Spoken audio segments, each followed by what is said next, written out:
welcome to Arizona Laughs and Listings, the podcast where fun and funny folks get together and talk about real estate and comedy, two completely unrelated topics that go surprisingly well together. I'm your host, Kristen Levanway, a real estate agent here in the Phoenix metro area for 19 years, as well as a local stand-up comedian. Today, I'm chatting with Saskia B, human comedian. She's smart, she's funny, she's sassy. She's an experienced home buyer and seller and a thrift store art collector. I am so excited to have you joining me today, Saskia. Woo, woo, Me woo. too. Hi, Kristen. It's always a pleasure. You know, you're my favorite realtor I've ever had. Oh, I appreciate that. I appreciate that so much. Yes, and you are in my definite top 10 of clients, you and Yes, Eric. So it's a mutual admiration society here right now, I for love it. sure. It was a fun project working with you. But we are here to talk about bigger and better things because I'm amazed at how well these two topics go together, comedy and real estate. So Right? that's what we're all about here. So let's start off with who is Saskia? What's the deal? What do people want to know about you? I don't know what they want to know. I think the number one question is, where did the name come from? Saskia. And I have a joke about it, and I won't tell it on your podcast because I don't know who if this is a family program. But the long story of it, long story short, is it's a Dutch name. It does not have any bearing on, like, it's not a family name, and I am in No, fact not a Dutch person. you're not. I Um, actually am Dutch, but I oh, have a regular name. I don't have a Dutch first name. I had a Dutch maiden name, Van oh, Valkenburg. So oh, wow! I have my maiden name is Badgewell, and I think it does not not that. get more English than that. Which strangely people had a lot of trouble with. I was like, it's not fundamentally any harder than doghouse, but people could not It's get a it. compound word, right? Two words joined together. Right. I mean, obviously you're a comedian. Yeah, I'm a comedian. I have been doing like entertainment adjacent stuff probably my whole life.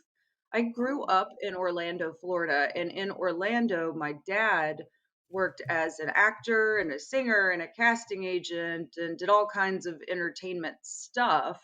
And I was just kind of hanging out on set sometimes, or he for a lot of years he did dinner theater at Fort Wilderness at Disney World. So for several years, he played Marshall Matt Dillon in the dinner theater show there, and so that I kind of grew up there. And it's wow. fun because I actually do mystery dinner theater now as a grown up. So Yeah. I I did could not see see your that dad being coming. Matt Dillon. He's a pretty Yeah, cool dude. I'm glad I got to meet him. He's a yeah, yeah. really real cool guy. Yeah, he's fun.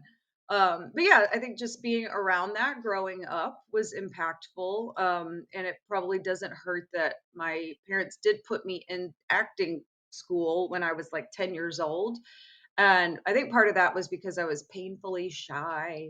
And Oh, nobody would know that about me now, I don't think. But um, at the time, I think they were like, oh, she's weird. We should do something about it. I yeah. don't know if this I think helps. that's interesting because I'm also very shy and I also think people don't realize that. But even now, I don't know about you, but I still have some like anxiety and stuff just from being Oh, yeah, shy. I'm riddled with anxiety, I just am not shy about it anymore, I guess. Yeah. You can put So, on a face. I mean, you can pretend like you're not, right. I guess. But it's funny how many people I think in comedy are not really socially outward. They're shy. People all Well, think it's yeah, like, I mean, if you think about it, it's, there a lot of people do comedy for a lot of different reasons, I would say, or they start for different reasons. Um, and they tend to fall into like two categories. One is because they are a creative soul. They're just an artist. They're a person that has to do creative undertakings, no matter whether it's, painting or singing or dancing or whatever it is. And then there's people who do it because I think they're probably just egomaniacs. to be honest. I'm not saying that there's not a touch of egomaniacal elements to the personality of anybody who starts it for more legitimate reasons, but, Yes. Yeah, I um, think I see your point. Some people need a lot of attention, and some people don't want the attention, which is right. weird. It's kind of counterintuitive when you think about going on stage, but you don't really want attention. But I Yeah, there's a yeah. lot of people that fall into that category. Well, yeah, I mean, I think it's the difference in artistry between people that get up on stage and don't really have anything to say.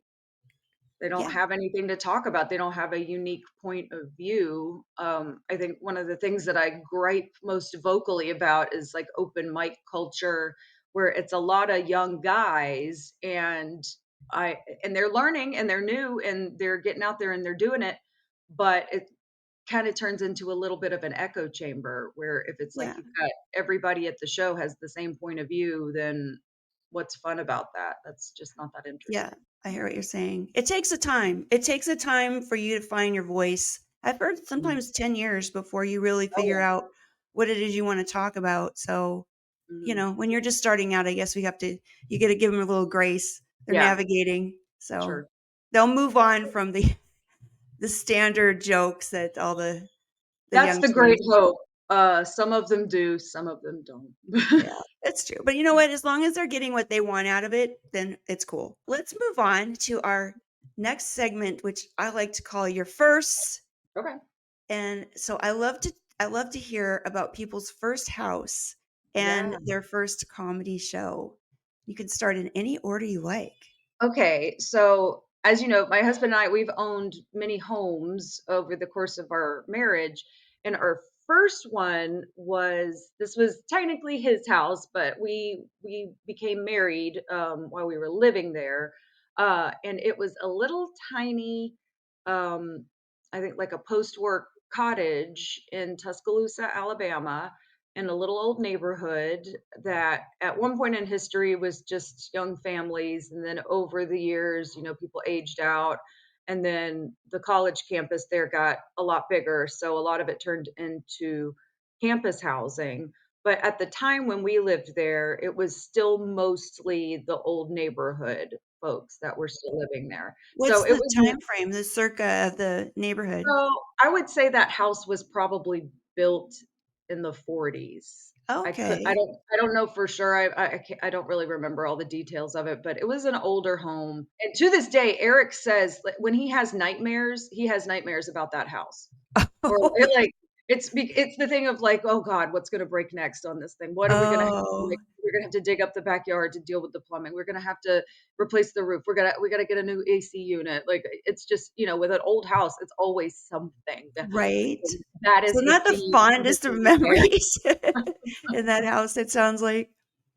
Yeah, but it was a great first house. He bought it from his grandmother for, not a lot of money, Wow. and, but yeah, it was a great place for us to dwell, and I like to say that I turned it into a home. Because Yes. before I moved in, he was living there with his cousin, and it was gross. So Oh, too much like bachelor pad. it was very bachelor Oh, pad, like, the man did not have furniture before I got to him. It was just a bed and a big old Tupperware bin that he was using as a hamper. So, that's yeah. sad. That's just sad. It was, it was. He was like, "I don't really like this house," and I walked in there, I was like, "Yeah, why would you?" It's like Right? institutional how little you have in here. Yeah, some Oh, places man. need a woman's touch. Yeah, it always helps. It always helps. Unless you're lucky in one of those I don't know. I'm not a very good designer. My house, because I raised all boys, Ah, so it's not bachelor pad, but it's maybe bachelor pad-esque. Even though yeah, they've it's moved out, it's like you get into probably that more rut. centered on being sanitary than being decorative. Yeah, exactly. Well, and indestructible, you know? Yeah, yeah, durability counts What for a can they not lot. break? Yeah. Well, But that's no, so cool. that was our first house, and it was just a darling little thing, but now that we have lived in bigger houses and we, like, got big houses for a minute there, and now we have since scaled back down and Yeah. are living in the same size floor The plan same that we size. were when we first started. That's But we love fun. it, yeah. We don't need that much space, and I think that's the big takeaway after a lot of years of owning homes, is that Mhm. we just don't need all of that. It's Right. a lot, you know. 'Cause you end up just collecting a bunch of stuff that you're like, "Why Yeah. do I have all this stuff?" Yeah, So yeah, oh, yeah. At the end of us moving away from the biggest house that we lived in, we had to downsize considerably, and I gave away, like, an entire, like, gym's worth of gym equipment, and Eric gave wow. away, like, an entire, like, landscaping unit's worth of yard tools and mowers and stuff like that, so Wow. yeah, but it's like, what are you gonna do? You can't drag it around the world with you. I mean, you don't Yeah. need a lawnmower in Arizona, so Not always, not yeah, always. we'll So the say. house that you were in Estrella Mountain Ranch, that was Mhm. already a downsized Yeah, house. that was about half the size of the house that we came from. Wow. And the reason why we had such a big house prior to that was because we bought it right after that fun little real estate bubble burst. We Ooh, picked it up as a foreclosure in yeah. 2008, 2009, something like that. Uh-huh. So, I mean, we bought this giant house for not a lot of money, and I'm sure we were like the first wave of riffraff in the neighborhood, but Oh. People giving you the side eye, "Hey." yeah, because we made friends with all of our other cool neighbors, and we all this was like a golf cart neighborhood where everybody had golf Yeah, carts. So we yeah. would just party on the golf carts, like in the neighborhood, just like because there was only one way in, one way out. It was no traffic. So it Oh, was that just sounds great. our own little like giant cul-de-sac in the woods kind of thing. But yeah, we had a blast living out there. Well, that sounds Um, fun. Yeah, yeah, but what was heating and cooling all of that worth it? Was, carrying all that stuff from house to house? I don't know, maybe it is. That's just what you do in life, I guess. But we had Yeah, fun. I mean, maybe you do it so that you can appreciate the smaller house again. Like, I don't Yeah, know. Everyone dreams of it. They dream of having the big house, the big yard, and then you get yeah. it and you're like, "Oh, this is a lot of work." Yeah, it is. That's what it is. It's a lot of work, and nobody tells you about those pitfalls of home ownership. It might be different now, but when Eric and I were growing up, it was like still very much the like Reagan era American dream. You want to be a homeowner, small business owner, nuclear family, all of those things. So it was just kind of a given that we would be homeowners. It was like, yeah, of course you're going to be a homeowner. Why wouldn't you? You Right, know, right. that's what employed people do. They buy homes. Yeah. And so we did. We bought a bunch of them, and we had a vacation place at the beach for a little while, and that was awesome too. So I will say that getting into home ownership was an overall good thing for us because we ended up making money over the years by doing Mhm. nothing more than just signing our name on paper, and just waiting for the market to do its thing. Right. And we made out pretty well, when I know some others didn't, but we also Uh-huh. don't have kids, so that's a big part of our ability to kind of come and go and make those moves because we don't have the anxiety that a young family would have, where we have to think about our school system and Right. all of those kind of considerations. We're just two freewheeling folks, and if we find somewhere we want to move, we move there. Yeah, that's awesome.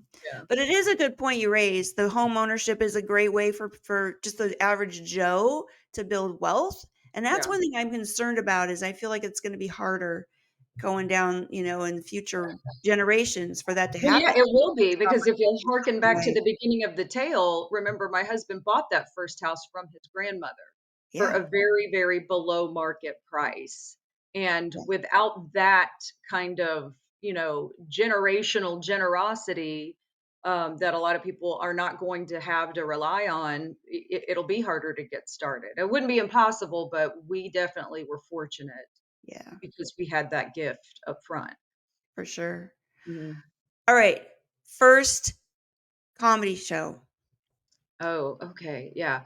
My first comedy show would have been my graduation showcase for the stand-up comedy class that I took when I started at Yeah. the Stardome in Birmingham in 2018, I think, maybe 2017. I can't remember when I started the classes, um but yeah, so my first stand-up comedy engagement was at the little side room called the Broadway room at the Stardome, and Oh. It was just a little open mic show, but I felt like I did pretty well. I was well prepared, I took it seriously. It Um, helps. and yeah, it was great. And it was a really interesting place to start a comedy path because that's not really a comedy city, Birmingham. They have a No, comedy club, but that is the entire presence of comedy in that city. There is no real really. scene there. It's not like Um, the Alabama hotspot of comedy. no, no. Although strangely, the only other stand-up live, we have a stand-up live here in downtown Phoenix. The only other one is located in Huntsville, Alabama. Wow, I don't know interesting. why. I don't know why, but Yeah, I that actually seems I very went to it. random. Yeah, I went to it when it first opened. It was they in a repurposed Chinese restaurant. So it was still very Chinese restaurant on the outside when I went there, Oh, but wow. So I'm stand sure up they've live. It's yeah, they've okay. improved the surrounds there, but Huntsville is one of those strange places where, like, I know Alabama has, like, the worst social, cultural reputation in the nation, but Huntsville, people forget NASA is in Huntsville and Redstone Oh, Arsenal is in Huntsville. So there is a lot of, armory and industrial and aerospace tech that's centered right there, so it's like you just have this bizarre population of geniuses in the middle of uh-huh. So Huntsville, like, it's a strange place. But I right? imagine that's why the comedy club is able to thrive there is because there Yeah, is actually a pocket of people that, they're are looking for interested by something. yeah, like the intellectual liberal arts. Yeah. Yes. Yeah, they like to laugh. Mhm. So even though you started back when you were 10 getting all geared up for this career of Mhm. yours in performance arts, you didn't actually get into comedy until fairly recently. Right, yeah, I mean, not in any kind of, like, official capacity. I always did, drama and stuff when I was in high school, and then even after high school, I still maintained, like, a volunteer position in a local community theater, although I did a lot of behind the scenes stuff at that point, because theater is a very time-consuming undertaking. Oh, yeah. To be in a production requires a lot more of someone than who is just doing tech on a production because you have to be there for the full run of the rehearsal, even if you're a nobody. I mean, that's just the culture of theater is everybody's there at the beginning and everybody's there at the end. Yeah. Um, and I kind of bring that sensibility into comedy with me, which is why I'm probably a little more stiff or maybe old fashioned about the etiquette when you come into a performance space because it does bother me when people come in late and then leave early if they're on a show. But Mm, that's the difference between stand up and theater or even improv, which is more team sport oriented. yeah. People tend to take liberties with coming in and going out. And I have always kind of had a sensibility that if we're on a show, we are all operating in service of the entire production, which Mhm. starts before people come in the door and I ends think after cleanup.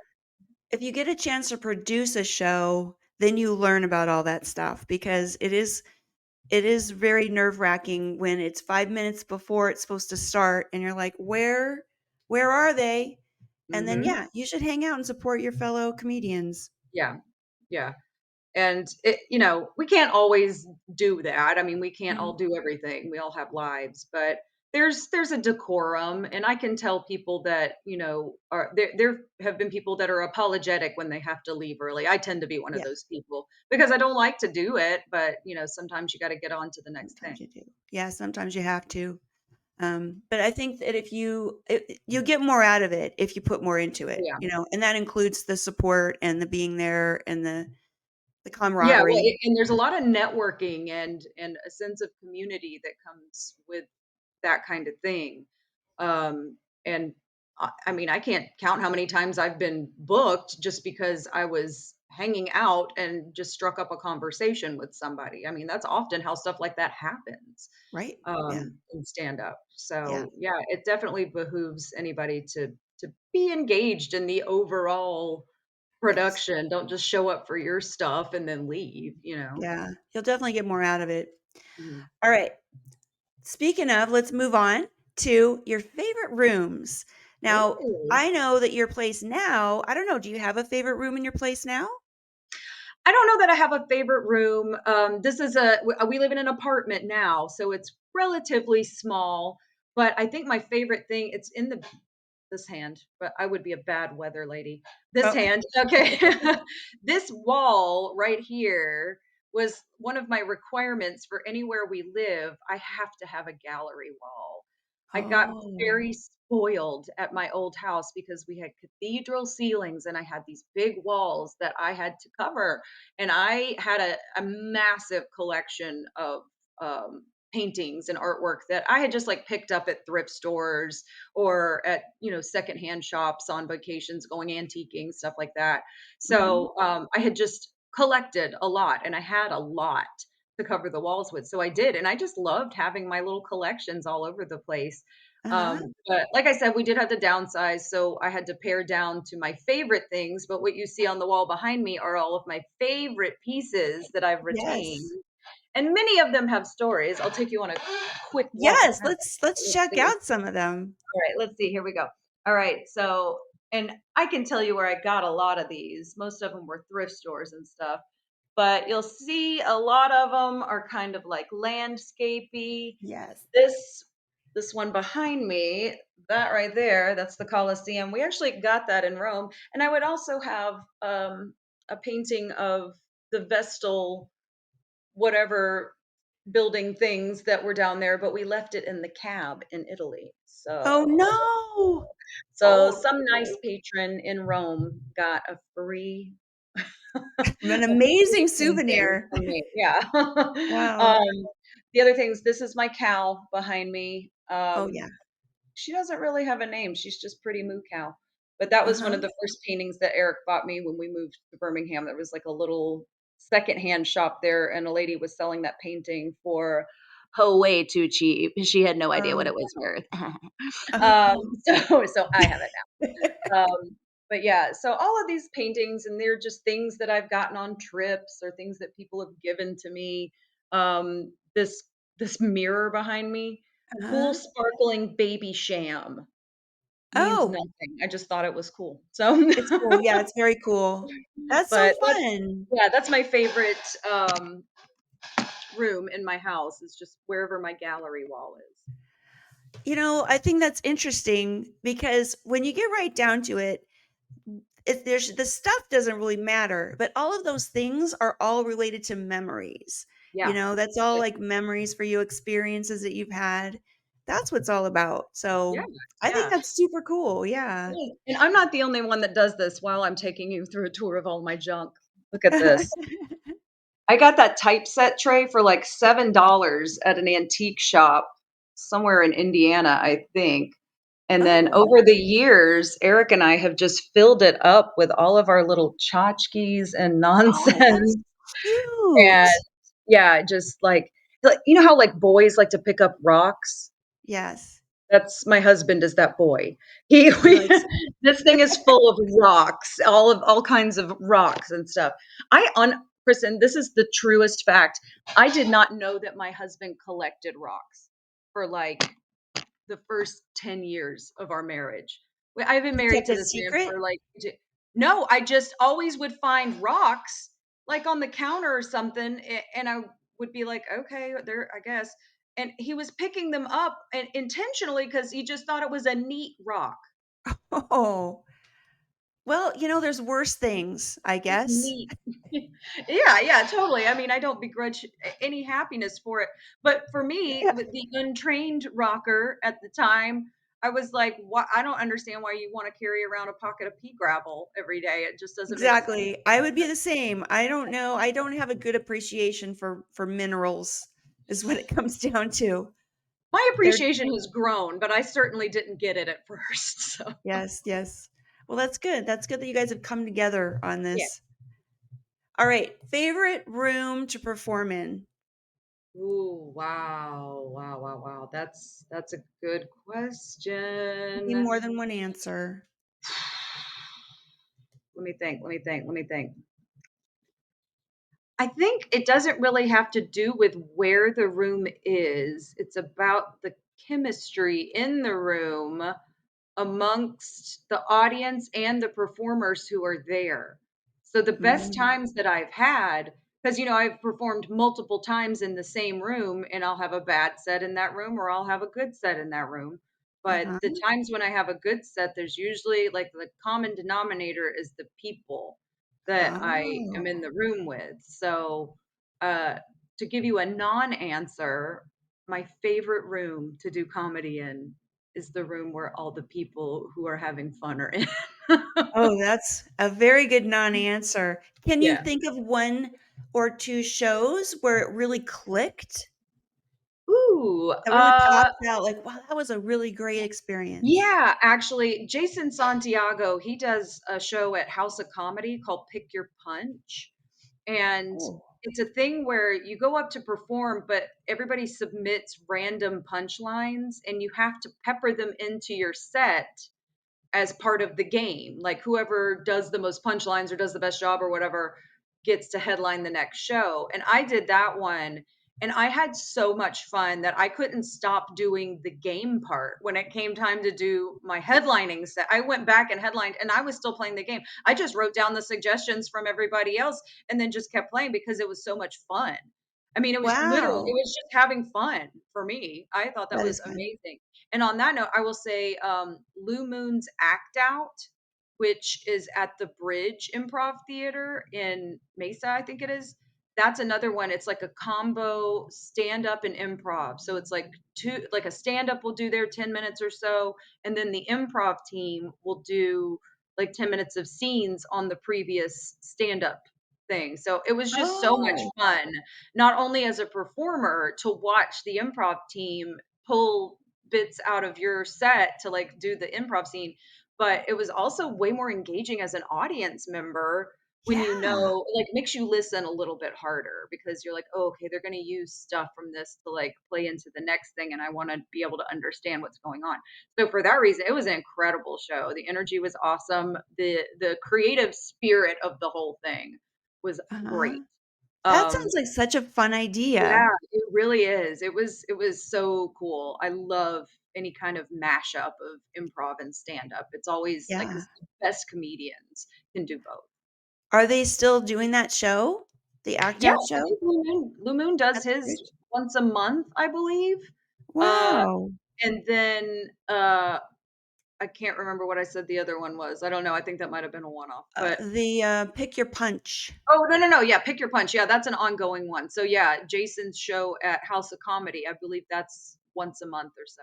Oh, Izzy just came out. Hi, That's Izzy. the frustrating thing is there's so many cool shows all around I that no know. one ever knows about. I just wrote on Facebook the other day that one of the hardest things about doing comedy here is that there is always something going on, like a quality show going on. And I've got so many friends, and I know you do too, that was like, I wish I could have a clone so I could go to all of them and support all of them Right. because I just love what everybody's doing, but we only have so many hours in I the know. day. It's so It's annoying. hard. Yeah. There's only one of us. So annoying. Well, that's cool. Yeah, I do wish there was a way that people, especially like non people who aren't in the comedy community, like audience members who just want to see comedy, could Yeah. know about more of these types of shows because Yeah. anybody that I know who I've turned on to local comedy, they love it. They Yeah, just yeah. compared to the big, where you pay big dollars and you go to an arena or something like that, they tend to say this is so much more fun. It is. I mean, people don't understand like live music, live anything, live theater, just being in a room where people are doing live performance. It's an indescribable energy and a chemistry amongst the people in the room that can't ever be replicated or repeated, and that is what makes it special. Yeah, That is I what agree. it's just it's this fleeting, elusive thing. It's we're making sandcastles every time we do a show. It's like, this is Yes. gonna last forever. Let's just enjoy it while it's here. That's such a great analogy for it because it does. It's gone. Once the Yeah. show's over, it's gone. Mhm. Even if somebody takes a recording and maybe puts it out on the socials, it's not the same at all. No, It's not not at even all. Not close. I don't I find it hard to watch my own videos, not just because I was already there and I already know what I said, but and also the thing of like I hate watching myself. But yeah, it's not the same. I'm like, this does not feel the same as I felt when I delivered it and when I heard all of the laughter in the room, it's just not. Yeah, that's the thing, that energy that's there, yeah. Yeah, it's cool stuff. All right, we're gonna move on to our next segment, which is the real estate rundown. All right. Now, I don't know if I'm just curious because now you're not in the home owner game, like Right. you're just divorced from that whole thing. Yep. Do you even care? Do you even like listen to any real estate news? Like, do you have any clue? Like, if I said, what do you think the interest rates are right now? Would you even have a guess? Um, I would not have a guess. Now Eric, on the other hand, that's kind of his wheelhouse. He's the Uh-huh. one that pays attention to those details. Do when you say pay attention to the market, that's so funny because when you say that, you're talking about like interest rates and financial things, and I'm talking about like, oh, that cute house on the corner's for sale. I want to go look at it because Huh? I just want to be nosy and look at people's houses. That's my idea of the market, keeping up with Yep. it. Yep. Which, by So the way, what's your take? What's your mm, take on the whole thing? I Where are mean, the cute houses? yeah, well, oh, the cute houses are in downtown Phoenix, like the historic Roosevelt Road, that historic Willow neighborhood. Like my dad and I, we went and just for funsies looked at a house over there that was for lease. It was the Oh. cutest stinking thing. The thing was built probably in the mid 20s.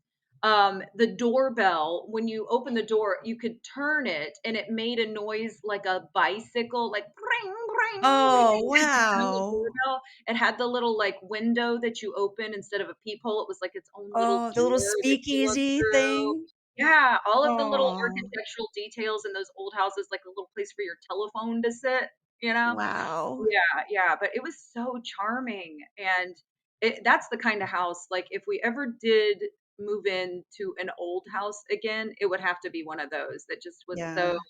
just had so much charm and history and architectural detail that you just couldn't resist it.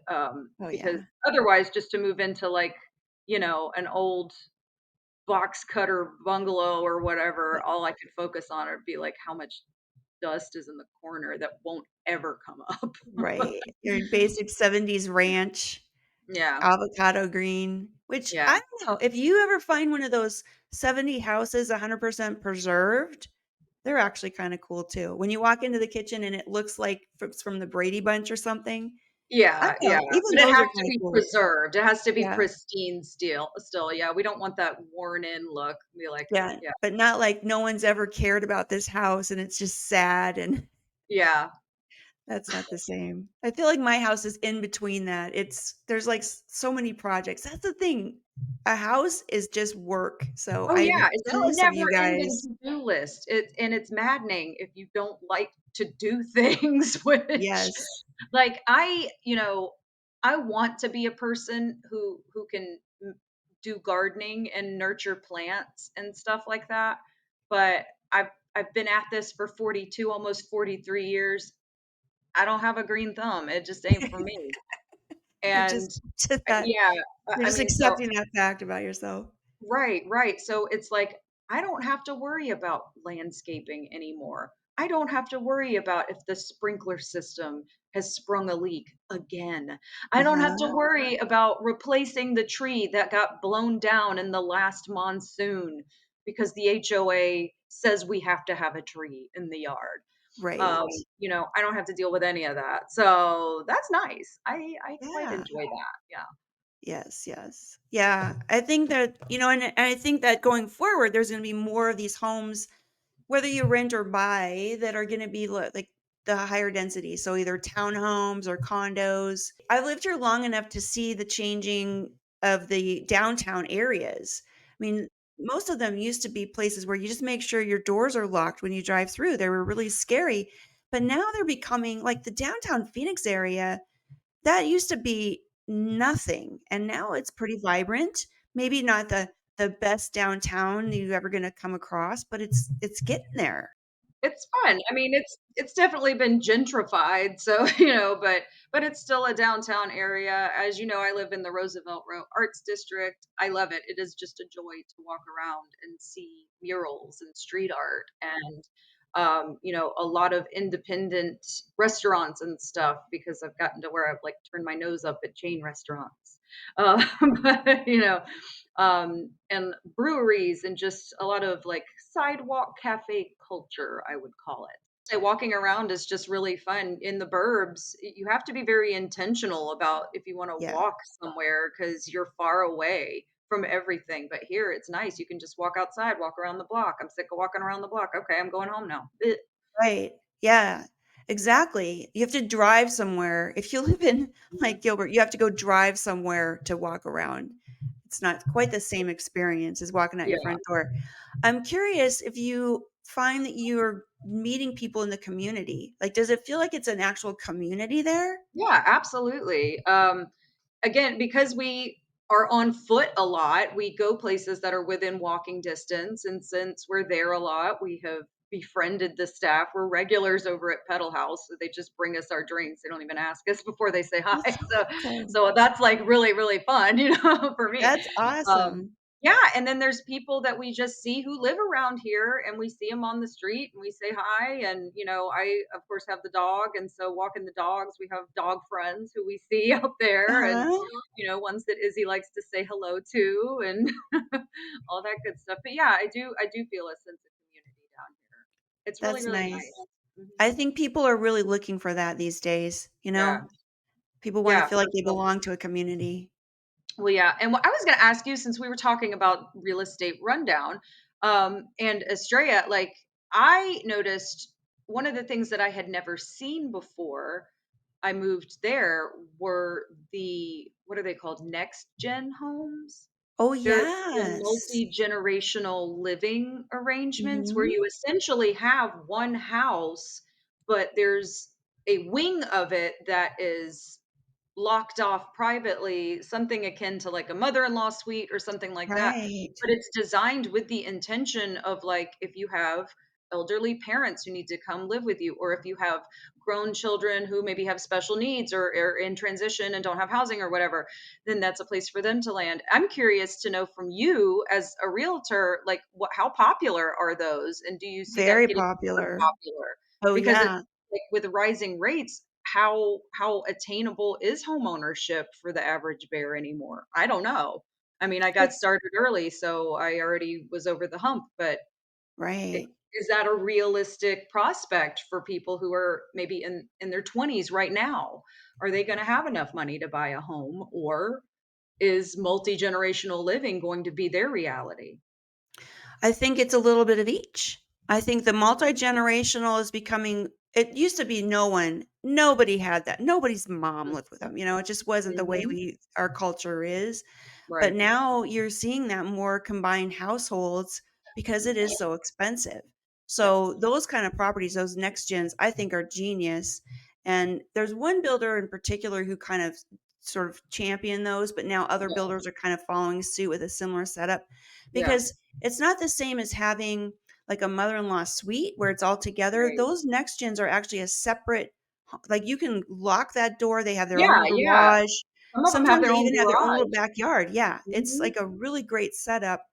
And so you can use it for multi-gen or people rent them out too. That's the other thing Well, is to yeah. help get a little income to help make that payment.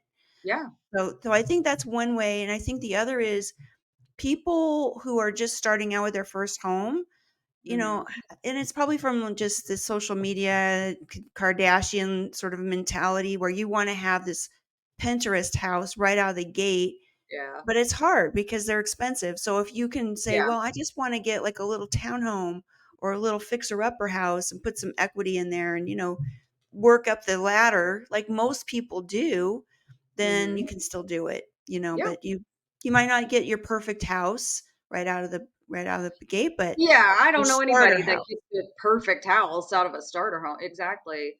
I will say this, anybody out there that's watching, if you wanna get a starter home and you wanna make the most of it, learn how to do some things in the DIY realm, how to fix your Yes. own stuff, because that you will pay out the nose to have a tradesman or, any other kind of, like, finishing professional come in and do that kinda work because most people don't know how to do it, and it's not hard. It is stuff that Exactly. people can do themselves. I mean, if you have the fortitude to sit there and watch a YouTube video, you can figure it out. You can do it on your own Exactly. and save a It ton of makes a money. huge difference. Yeah. It's absolutely true. But the counter to that is everyone's working like 2, 3 jobs, so you Yeah. don't have time, and you gotta find that balance somewhere in there, you know? Exactly. You can't Yeah. just work all the time too, so. Yeah. Well, this was really fun. I really like this. Me What too. is coming up for you? What do you got coming up in the future here? Oh wow. Let's see. I do our crack ups workshops for aspiring stand-up comedians at all skill levels every Monday night in I downtown miss it Louisville. too. I will be back. Yeah. Yes, I please have do my come back. punch card. I still have Yeah, spots. yeah. Don't throw that away. I just got Um, busy, so I'll be Yeah, back. yeah. I get you. I get you. In addition to that, I've been hosting game shows at game show battle rooms in Chandler, which is fun. And it's a thing most people have not heard of. It's like the new experience room. It's not an escape room, it's not axe throwing, it's game shows. We're doing It's game game shows now. shows. Yeah, and it's a ton of fun. It really is. And then, of course, I always have stand up stuff going on. Of course, I'm drawing a blank on when my next performance is. Tonight, I'll be with Mystery Mansion Dinner Theater. Oh, you're So, still doing the dinner yeah, theater? yeah. Where is that at? Where's That that one, place? that'll be at Maggiano's in Scottsdale. Oh, It's not okay. always at Maggiano's, but it's typically there. Maggiano's. Yeah. Mhm. So are you part of a troupe that goes to different Mhm. restaurants, or is it always the same venue? Yeah, yeah. So Mystery Mansion, they're what you call a pipe and drape company. So in the like old tradition of troubadours taking their stuff around with them and setting up camp and then doing a pop-up show, that's what they do. That's So cool. Maggiano's is a venue where they do that a lot. They also do it at Babbo and Scottsdale, and we've done one at oh god, Talking Stick Resort, which that one was nice. The Oh, yeah. catering was Oh, pretty good on nice. that one. Yeah. But yeah, It sounds amazing. yeah. Well, thanks again for being on the Yeah. show. It's good to Thanks catch for up with you. having me. I love to catch up in person too, but hey, if this Yeah. is what we got to do, this is what we got to do.